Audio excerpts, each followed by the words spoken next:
Yeah,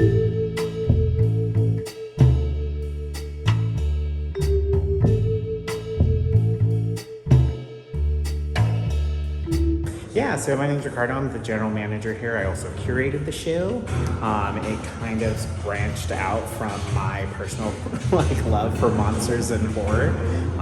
It was really great. It was a really good opportunity to research monsters and kind of the idea of why people have been fascinated with them from all of human history, from folklore and fairy tales all the way to modern cinema, and what kind of that looks like.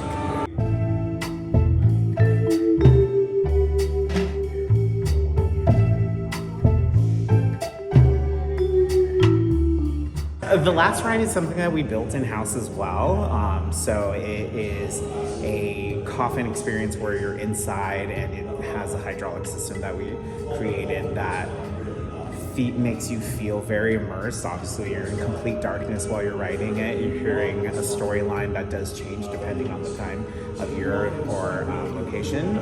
So there's several different themes that we're adding to it, but it's a very immersive, dark experience that makes you feel like your body's being taken to the last place it's meant to rest.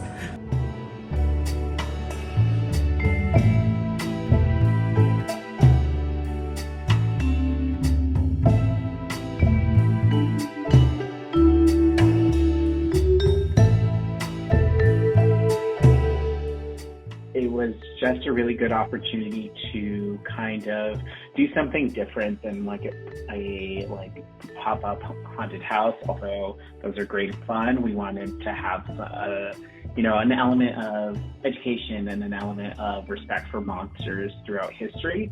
So the exhibit goes through the fascination of monsters throughout human history. So we talk about how monsters have always been a part of storytelling and have always been a part of, culture, and each culture has them. So we have 8 different chambers, plus some extra little spaces that are completely immersive and themed out. So they're themed to different monster tropes that you would find monsters in. So we have a forest, a graveyard, a monster lab, creatures of the deep. The monsters have always been part of the holidays, and they kind of really seamlessly fit into the different spaces that we already had. So one of the spaces that we have is our Icons of Horror, which is kind of themed after a Haunted Mansion aspect. So we thought that, A Christmas Carol would actually work really well in that old Victorian type experience. So we have a Jacob Marley, and we were looking at how other cultures celebrate Christmas and other monsters. So of course we have a Krampus, who's humongous in our space.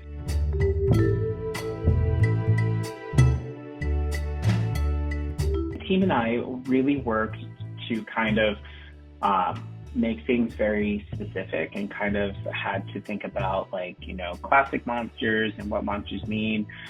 So since there's a history aspect of it, we wanted to go and touch on very old monsters, and then talk about very new monsters, which we kind of translated into slashers and what classic horror looks like now. Monsters open September 18th. It's running through January 5th, and then we're not sure where it's going to land from there, but we do have intentions of traveling it around the US and maybe even Europe.